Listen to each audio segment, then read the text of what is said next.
श्री स्वामी समर्थ. नमस्कार स्वामी भक्तांनो, लवकरच गणेश जयंती येणार आहे. त्यासाठी आज आम्ही एक मंत्र साधना सांगणार आहे. गणपती ही देवता दुःख संकटे नष्ट करणारी आहे. गणपतीची मनोभावे पूजा व प्रार्थना केल्याने मनुष्याच्या आयुष्यातील सर्व दुःख कष्ट नाहीसी होतात. कोणत्याही संकटातून निघण्यासाठी गौरीपुत्र गणेशाची पूजा केली जाते. गणपतीची सात्विक साधना अत्यंत सोपी व प्रभावशील असल्याचे सांगितले जाते. म्हणूनच भक्तांनो, आज आम्ही तुम्हाला गणेश गायत्री मंत्राची मंत्र साधना सांगणार आहे.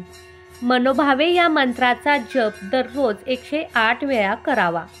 याने गणपती प्रसन्न होतात आणि सतत 11 दिवस गणेश गायत्री मंत्र जपल्याने व्यक्तीचे पूर्वकर्माचे वाईट फल नाहीसे होते व त्याला सुख समाधान शांती मिळते.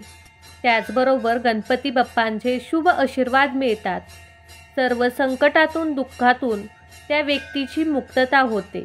इतका प्रभावी व शक्तिशाली असा गायत्री मंत्र आज नक्की ऐका.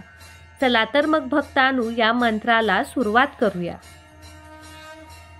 ओम एकदंताय विद्महे वक्रतुंडाय धीमहि तन्नो बुद्धि प्रचोदयात्. ओम एकदंताय विद्महे वक्रतुंडाय धीमहि तन्नो बुद्धि प्रचोदयात्. ओम एकदंताय विद्महे वक्रतुंडाय धीमहि तन्नो बुद्धि प्रचोदयात्. ओम एकदंताय विद्महे वक्रतुंडाय धीमहि तन्नो बुद्धि प्रचोदयात्.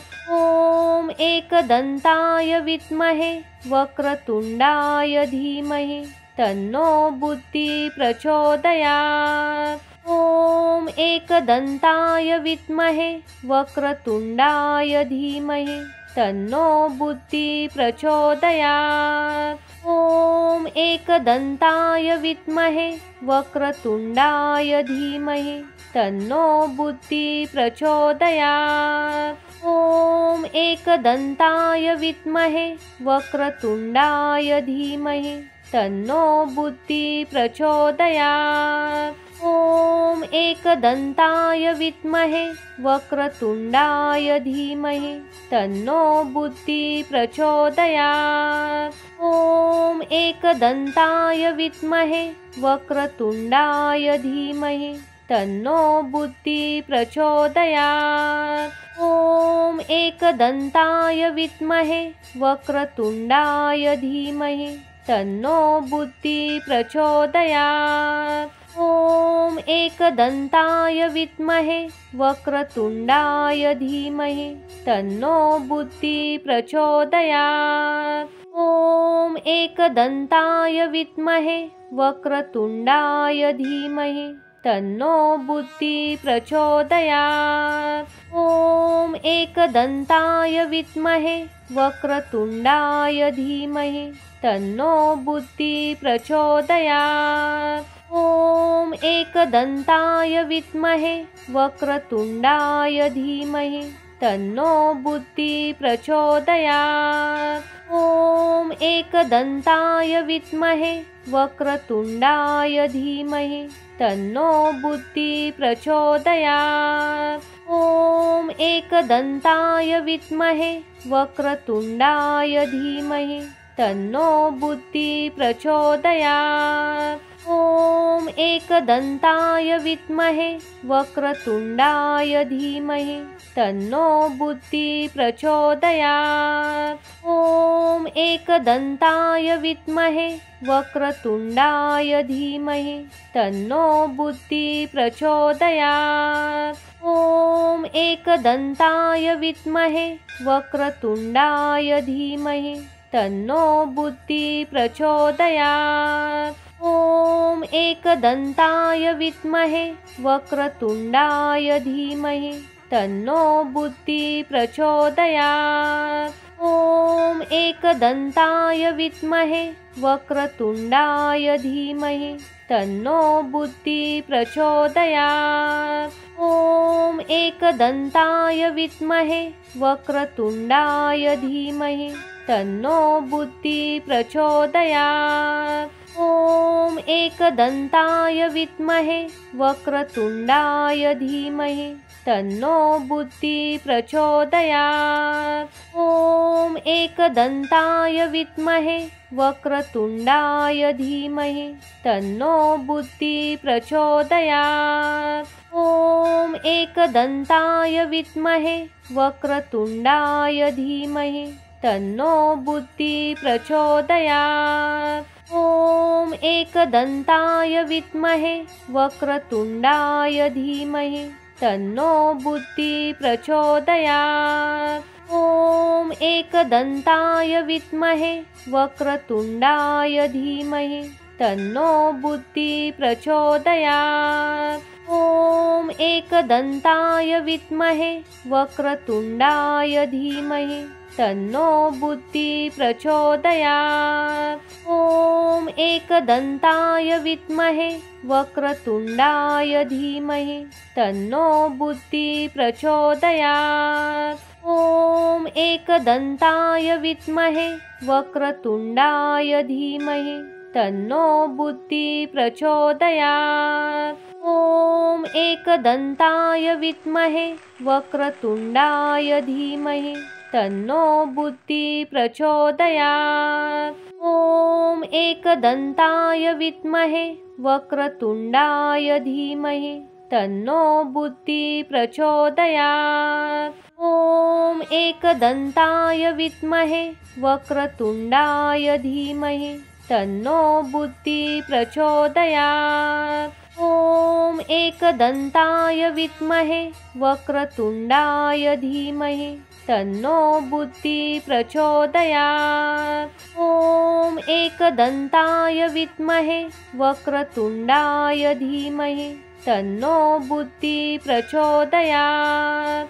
ॐ एकदन्ताय विद्महे वक्रतुण्डाय धीमहि तन्नो बुद्धिः प्रचोदयात्। ॐ एकदन्ताय विद्महे वक्रतुण्डाय धीमहि तन्नो बुद्धिः प्रचोदयात्। ॐ एकदन्ताय विद्महे वक्रतुण्डाय धीमहि तन्नो बुद्धिः प्रचोदयात्। ॐ एकदन्ताय विद्महे वक्रतुण्डाय धीमहि तन्नो बुद्धिः प्रचोदयात्। ॐ एकदन्ताय विद्महे वक्रतुण्डाय धीमहि तन्नो बुद्धिः प्रचोदयात्। ॐ एकदन्ताय विद्महे वक्रतुण्डाय धीमहि तन्नो बुद्धिः प्रचोदयात्।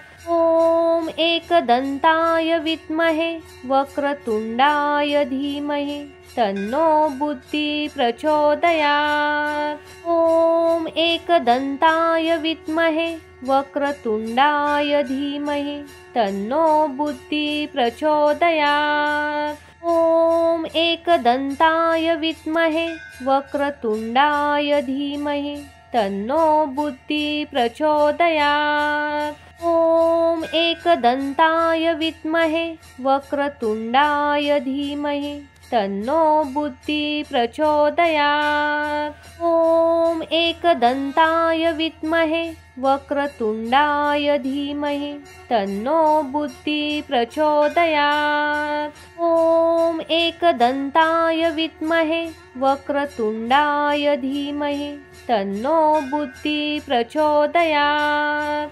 ॐ एकदन्ताय विद्महे वक्रतुण्डाय धीमहि तन्नो बुद्धिः प्रचोदयात्। ॐ एकदन्ताय विद्महे वक्रतुण्डाय धीमहि तन्नो बुद्धिः प्रचोदयात्। ॐ एकदन्ताय विद्महे वक्रतुण्डाय धीमहि तन्नो बुद्धिः प्रचोदयात्। ॐ एकदन्ताय विद्महे वक्रतुण्डाय धीमहि तन्नो बुद्धिः प्रचोदयात्।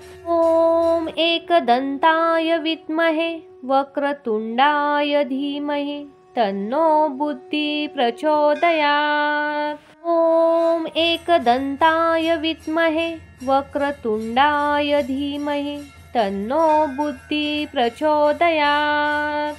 ॐ एकदन्ताय विद्महे वक्रतुण्डाय धीमहि तन्नो बुद्धिः प्रचोदयात्। ॐ एकदन्ताय विद्महे वक्रतुण्डाय धीमहि तन्नो बुद्धिः प्रचोदयात्। ॐ एकदन्ताय विद्महे वक्रतुण्डाय धीमहि तन्नो बुद्धिः प्रचोदयात्। ॐ एकदन्ताय विद्महे वक्रतुण्डाय धीमहि तन्नो बुद्धिः प्रचोदयात्। ॐ एकदन्ताय विद्महे वक्रतुण्डाय धीमहि तन्नो बुद्धिः प्रचोदयात्। ॐ एकदन्ताय विद्महे वक्रतुण्डाय धीमहि तन्नो बुद्धिः प्रचोदयात्। ॐ एकदन्ताय विद्महे वक्रतुण्डाय धीमहि तन्नो बुद्धिः प्रचोदयात्। ॐ एकदन्ताय विद्महे वक्रतुण्डाय धीमहि तन्नो बुद्धिः प्रचोदयात्।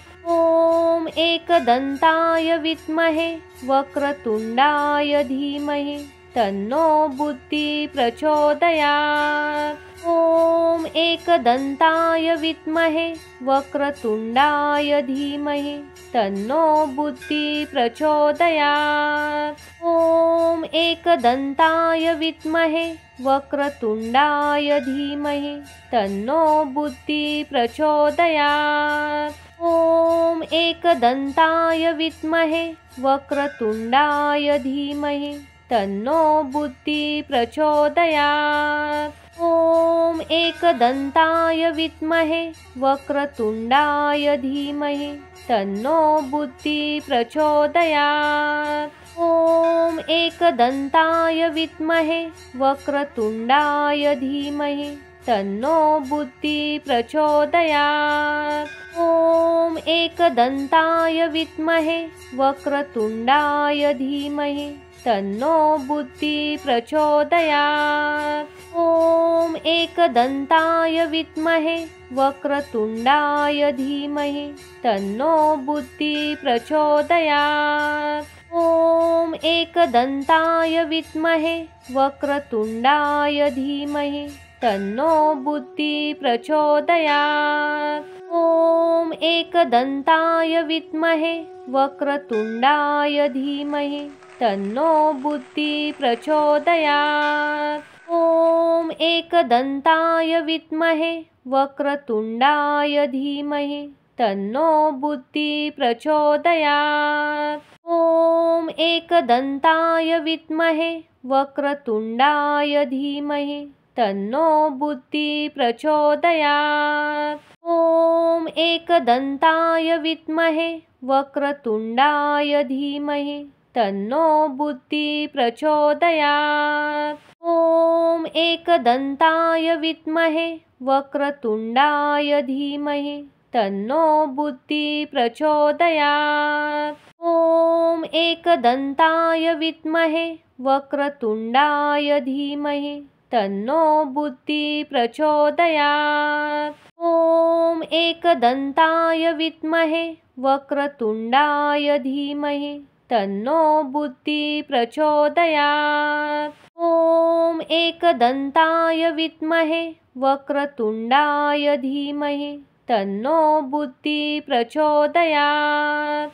ॐ एकदन्ताय विद्महे वक्रतुण्डाय धीमहि तन्नो बुद्धिः प्रचोदयात्। ॐ एकदन्ताय विद्महे वक्रतुण्डाय धीमहि तन्नो बुद्धिः प्रचोदयात्। ॐ एकदन्ताय विद्महे वक्रतुण्डाय धीमहि तन्नो बुद्धिः प्रचोदयात्। ॐ एकदन्ताय विद्महे वक्रतुण्डाय धीमहि तन्नो बुद्धिः प्रचोदयात्। ॐ एकदन्ताय विद्महे वक्रतुण्डाय धीमहि तन्नो बुद्धिः प्रचोदयात्। ॐ एकदन्ताय विद्महे वक्रतुण्डाय धीमहि तन्नो बुद्धिः प्रचोदयात्। ॐ एकदन्ताय विद्महे वक्रतुण्डाय धीमहि तन्नो बुद्धिः प्रचोदयात्। ॐ एकदन्ताय विद्महे वक्रतुण्डाय धीमहि तन्नो बुद्धिः प्रचोदयात्। ॐ एकदन्ताय विद्महे वक्रतुण्डाय धीमहि तन्नो बुद्धिः प्रचोदयात्। ॐ एकदन्ताय विद्महे वक्रतुण्डाय धीमहि तन्नो बुद्धिः प्रचोदयात्। ॐ एकदन्ताय विद्महे वक्रतुण्डाय धीमहि तन्नो बुद्धिः प्रचोदयात्। ॐ एकदन्ताय विद्महे वक्रतुण्डाय धीमहि तन्नो बुद्धिः प्रचोदयात्। ॐ एकदन्ताय विद्महे वक्रतुण्डाय धीमहि तन्नो बुद्धिः प्रचोदयात्। ॐ एकदन्ताय विद्महे वक्रतुण्डाय धीमहि तन्नो बुद्धिः प्रचोदयात्। ॐ एकदन्ताय विद्महे वक्रतुण्डाय धीमहि तन्नो बुद्धिः प्रचोदयात्। ॐ एकदन्ताय विद्महे वक्रतुण्डाय धीमहि तन्नो बुद्धिः प्रचोदयात्। ॐ एकदन्ताय विद्महे वक्रतुण्डाय धीमहि तन्नो बुद्धिः प्रचोदयात्। ॐ एकदन्ताय विद्महे वक्रतुण्डाय धीमहि तन्नो बुद्धिः प्रचोदयात्।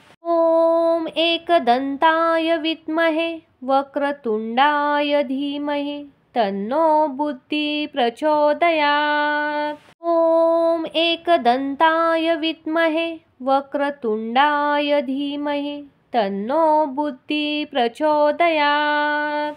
ॐ एकदन्ताय विद्महे वक्रतुण्डाय धीमहि तन्नो बुद्धिः प्रचोदयात्।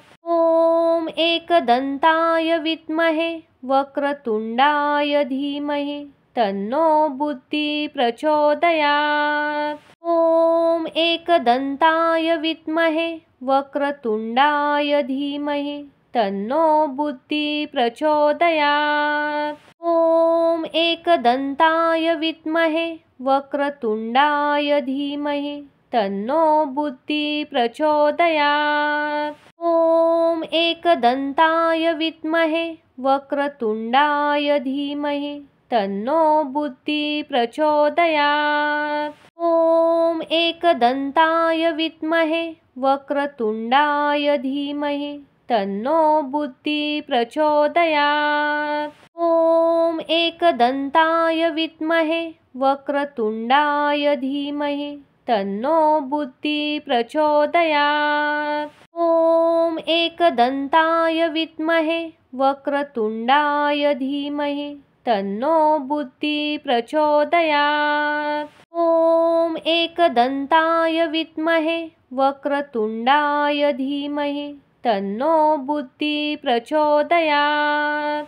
ॐ एकदन्ताय विद्महे वक्रतुण्डाय धीमहि तन्नो बुद्धिः प्रचोदयात्।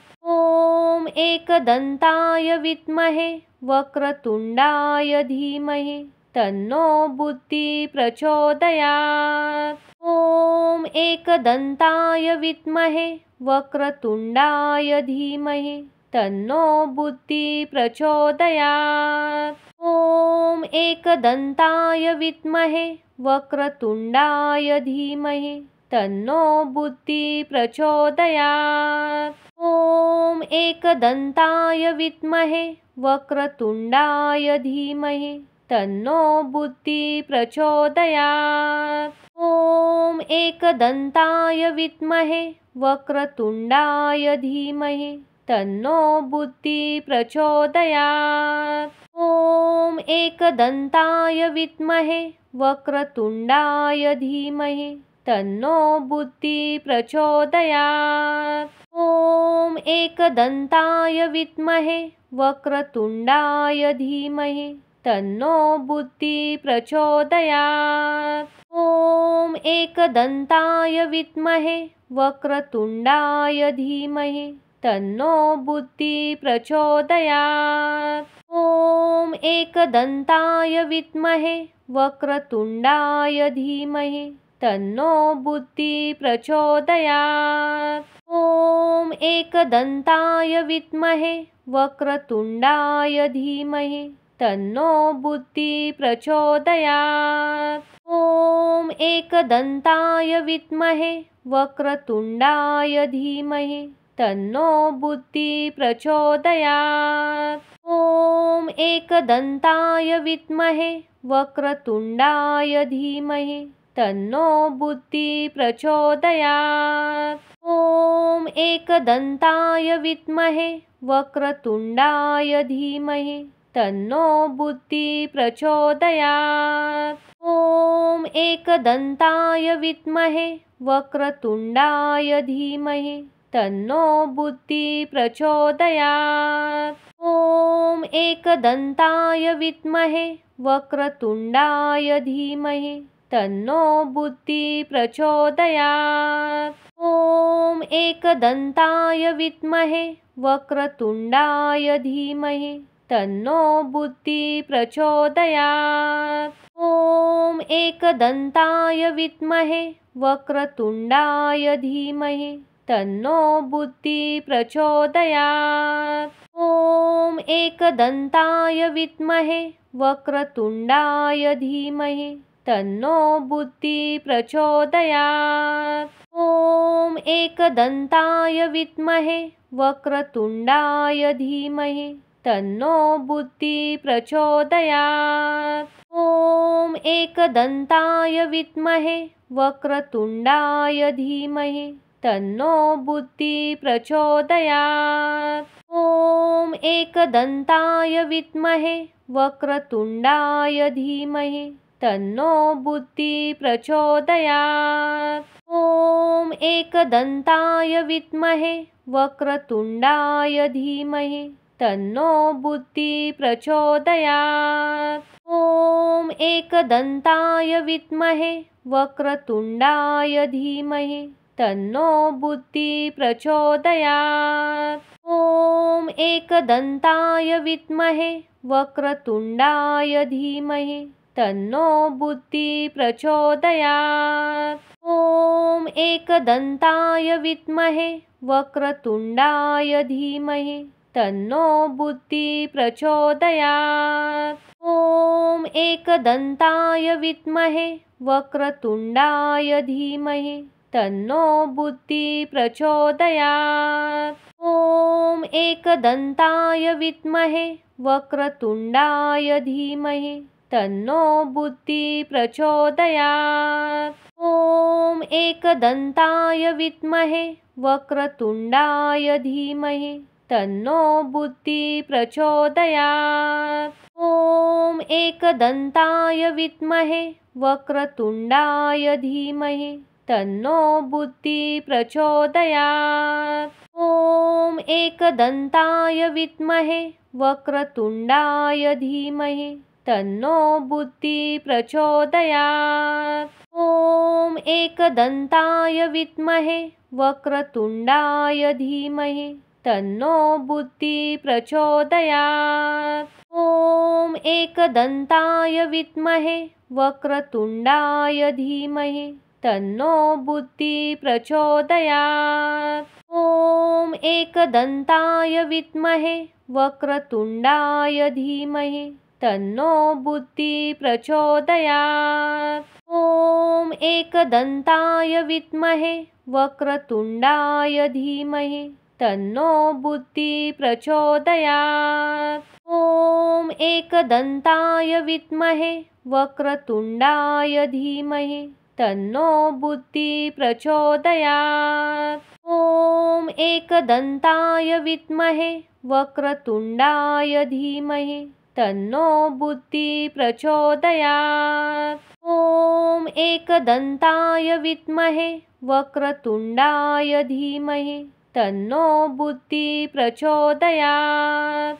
ॐ एकदन्ताय विद्महे वक्रतुण्डाय धीमहि तन्नो बुद्धिः प्रचोदयात्। ॐ एकदन्ताय विद्महे वक्रतुण्डाय धीमहि तन्नो बुद्धिः प्रचोदयात्।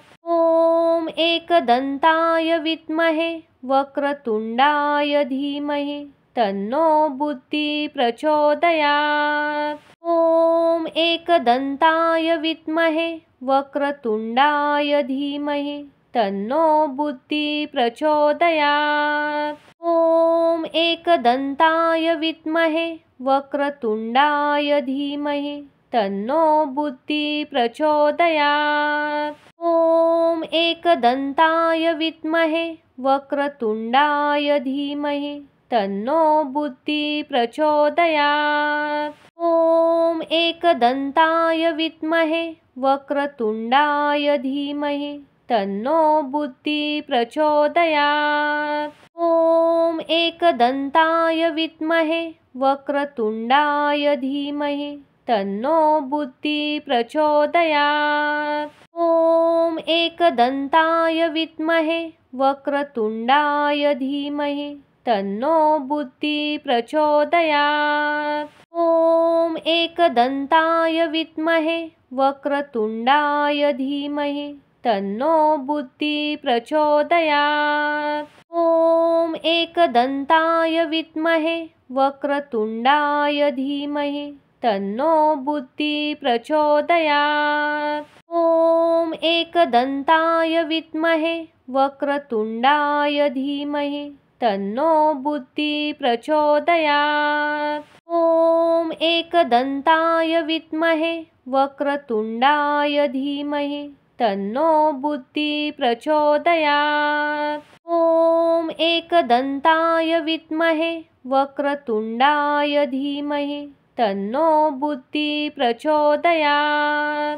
ॐ एकदन्ताय विद्महे वक्रतुण्डाय धीमहि तन्नो बुद्धिः प्रचोदयात्।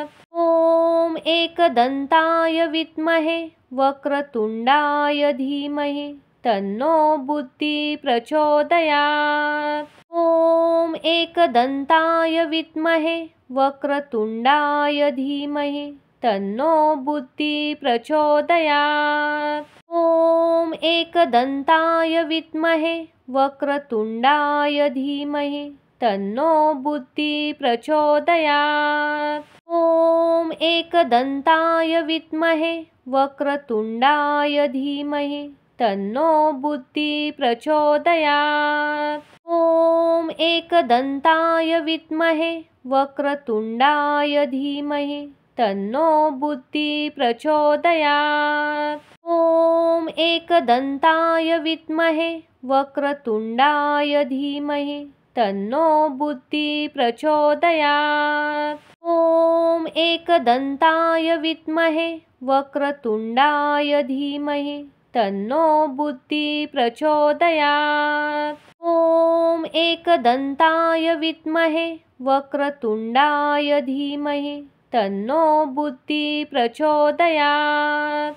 ॐ एकदन्ताय विद्महे वक्रतुण्डाय धीमहि तन्नो बुद्धिः प्रचोदयात्। ॐ एकदन्ताय विद्महे वक्रतुण्डाय धीमहि तन्नो बुद्धिः प्रचोदयात्। ॐ एकदन्ताय विद्महे वक्रतुण्डाय धीमहि तन्नो बुद्धिः प्रचोदयात्। ॐ एकदन्ताय विद्महे वक्रतुण्डाय धीमहि तन्नो बुद्धिः प्रचोदयात्। ॐ एकदन्ताय विद्महे वक्रतुण्डाय धीमहि तन्नो बुद्धिः प्रचोदयात्। ॐ एकदन्ताय विद्महे वक्रतुण्डाय धीमहि तन्नो बुद्धिः प्रचोदयात्। ॐ एकदन्ताय विद्महे वक्रतुण्डाय धीमहि तन्नो बुद्धिः प्रचोदयात्। ॐ एकदन्ताय विद्महे वक्रतुण्डाय धीमहि तन्नो बुद्धिः प्रचोदयात्। ॐ एकदन्ताय विद्महे वक्रतुण्डाय धीमहि तन्नो बुद्धिः प्रचोदयात्। ॐ एकदन्ताय विद्महे वक्रतुण्डाय धीमहि तन्नो बुद्धिः प्रचोदयात्। ॐ एकदन्ताय विद्महे वक्रतुण्डाय धीमहि तन्नो बुद्धिः प्रचोदयात्। ॐ एकदन्ताय विद्महे वक्रतुण्डाय धीमहि तन्नो बुद्धिः प्रचोदयात्। ॐ एकदन्ताय विद्महे वक्रतुण्डाय धीमहि तन्नो बुद्धिः प्रचोदयात्। ॐ एकदन्ताय विद्महे वक्रतुण्डाय धीमहि तन्नो बुद्धिः प्रचोदयात्।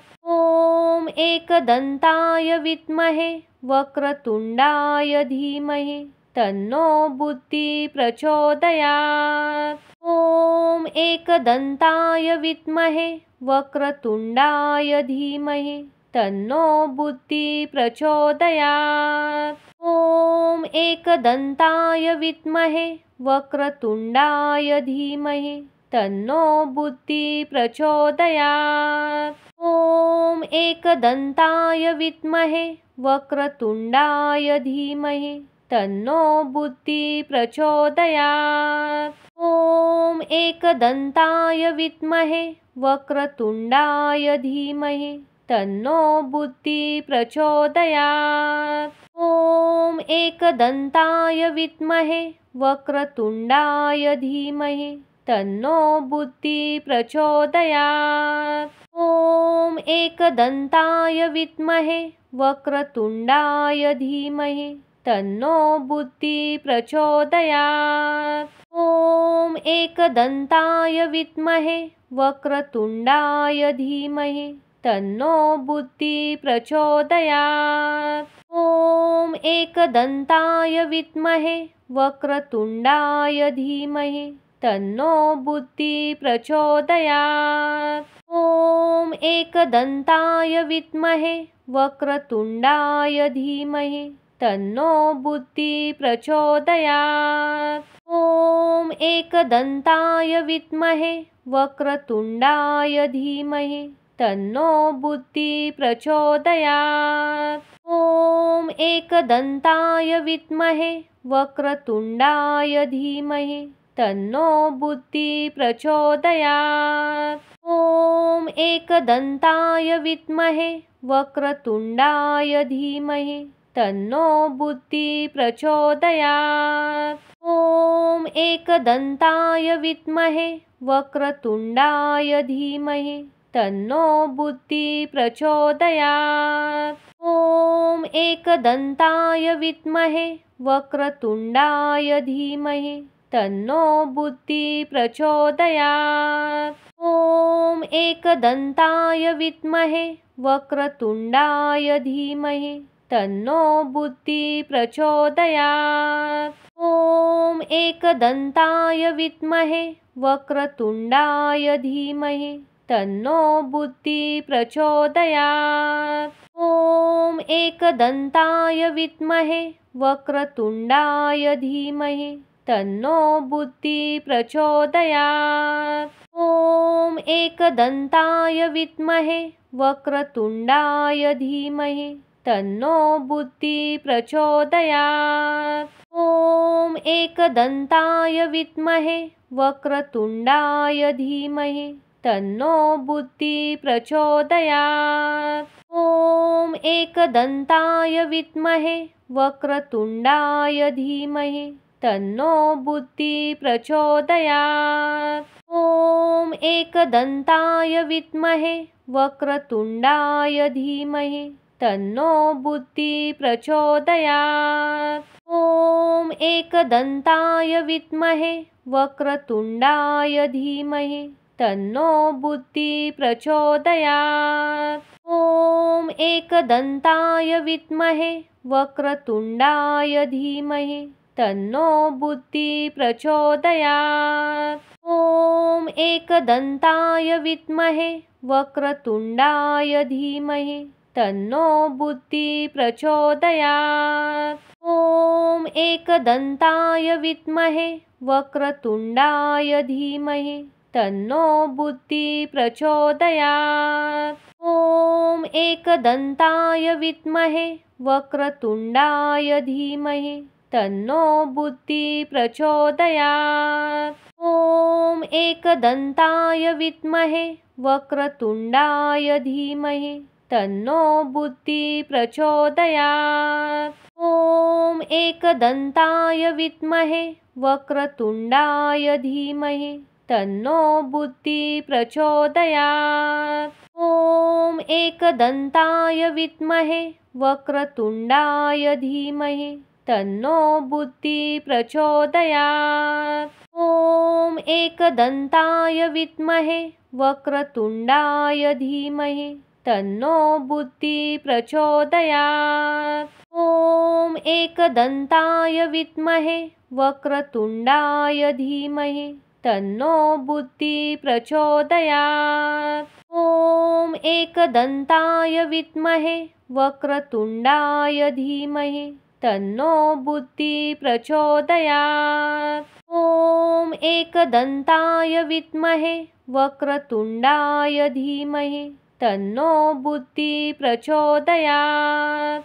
ॐ एकदन्ताय विद्महे वक्रतुण्डाय धीमहि तन्नो बुद्धिः प्रचोदयात्।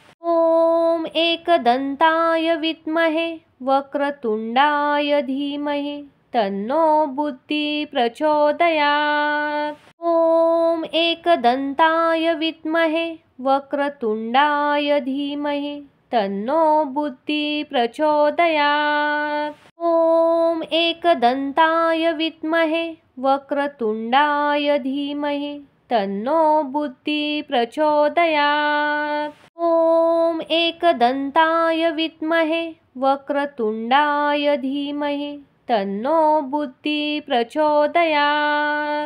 ॐ एकदन्ताय विद्महे वक्रतुण्डाय धीमहि तन्नो बुद्धिः प्रचोदयात्। ॐ एकदन्ताय विद्महे वक्रतुण्डाय धीमहि तन्नो बुद्धिः प्रचोदयात्। ॐ एकदन्ताय विद्महे वक्रतुण्डाय धीमहि तन्नो बुद्धिः प्रचोदयात्। ॐ एकदन्ताय विद्महे वक्रतुण्डाय धीमहि तन्नो बुद्धिः प्रचोदयात्। ॐ एकदन्ताय विद्महे वक्रतुण्डाय धीमहि तन्नो बुद्धिः प्रचोदयात्। ॐ एकदन्ताय विद्महे वक्रतुण्डाय धीमहि तन्नो बुद्धिः प्रचोदयात्। ॐ एकदन्ताय विद्महे वक्रतुण्डाय धीमहि तन्नो बुद्धिः प्रचोदयात्। ॐ एकदन्ताय विद्महे वक्रतुण्डाय धीमहि तन्नो बुद्धिः प्रचोदयात्। ॐ एकदन्ताय विद्महे वक्रतुण्डाय धीमहि तन्नो बुद्धिः प्रचोदयात्। ॐ एकदन्ताय विद्महे वक्रतुण्डाय धीमहि तन्नो बुद्धिः प्रचोदयात्। ॐ एकदन्ताय विद्महे वक्रतुण्डाय धीमहि तन्नो बुद्धिः प्रचोदयात्। ॐ एकदन्ताय विद्महे वक्रतुण्डाय धीमहि तन्नो बुद्धिः प्रचोदयात्। ॐ एकदन्ताय विद्महे वक्रतुण्डाय धीमहि तन्नो बुद्धिः प्रचोदयात्। ॐ एकदन्ताय विद्महे वक्रतुण्डाय धीमहि तन्नो बुद्धिः प्रचोदयात्। ॐ एकदन्ताय विद्महे वक्रतुण्डाय धीमहि तन्नो बुद्धिः प्रचोदयात्। ॐ एकदन्ताय विद्महे वक्रतुण्डाय धीमहि तन्नो बुद्धिः प्रचोदयात्।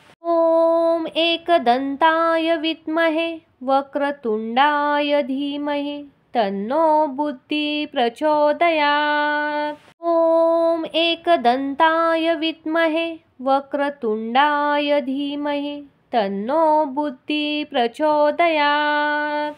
ॐ एकदन्ताय विद्महे वक्रतुण्डाय धीमहि तन्नो बुद्धिः प्रचोदयात्। ॐ एकदन्ताय विद्महे वक्रतुण्डाय धीमहि तन्नो बुद्धिः प्रचोदयात्। ॐ एकदन्ताय विद्महे वक्रतुण्डाय धीमहि तन्नो बुद्धिः प्रचोदयात्। ॐ एकदन्ताय विद्महे वक्रतुण्डाय धीमहि तन्नो बुद्धिः प्रचोदयात्। ॐ एकदन्ताय विद्महे वक्रतुण्डाय धीमहि तन्नो बुद्धिः प्रचोदयात्। ॐ एकदन्ताय विद्महे वक्रतुण्डाय धीमहि तन्नो बुद्धिः प्रचोदयात्। ॐ एकदन्ताय विद्महे वक्रतुण्डाय धीमहि तन्नो बुद्धिः प्रचोदयात्। ॐ एकदन्ताय विद्महे वक्रतुण्डाय धीमहि तन्नो बुद्धिः प्रचोदयात्। ॐ एकदन्ताय विद्महे वक्रतुण्डाय धीमहि तन्नो बुद्धिः प्रचोदयात्। ॐ एकदन्ताय विद्महे वक्रतुण्डाय धीमहि तन्नो बुद्धिः प्रचोदयात्। ॐ एकदन्ताय विद्महे वक्रतुण्डाय धीमहि तन्नो बुद्धिः प्रचोदयात्। ॐ एकदन्ताय विद्महे वक्रतुण्डाय धीमहि तन्नो बुद्धिः प्रचोदयात्। ॐ एकदन्ताय विद्महे वक्रतुण्डाय धीमहि तन्नो बुद्धिः प्रचोदयात्। ॐ एकदन्ताय विद्महे वक्रतुण्डाय धीमहि तन्नो बुद्धिः प्रचोदयात्। ॐ एकदन्ताय विद्महे वक्रतुण्डाय धीमहि तन्नो बुद्धिः प्रचोदयात्। ॐ एकदन्ताय विद्महे वक्रतुण्डाय धीमहि तन्नो बुद्धिः प्रचोदयात्। ॐ एकदन्ताय विद्महे वक्रतुण्डाय धीमहि तन्नो बुद्धिः प्रचोदयात्। ॐ एकदन्ताय विद्महे वक्रतुण्डाय धीमहि तन्नो बुद्धिः प्रचोदयात्।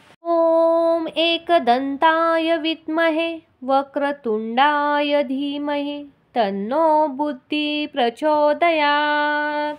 ॐ एकदन्ताय विद्महे वक्रतुण्डाय धीमहि तन्नो बुद्धिः प्रचोदयात्।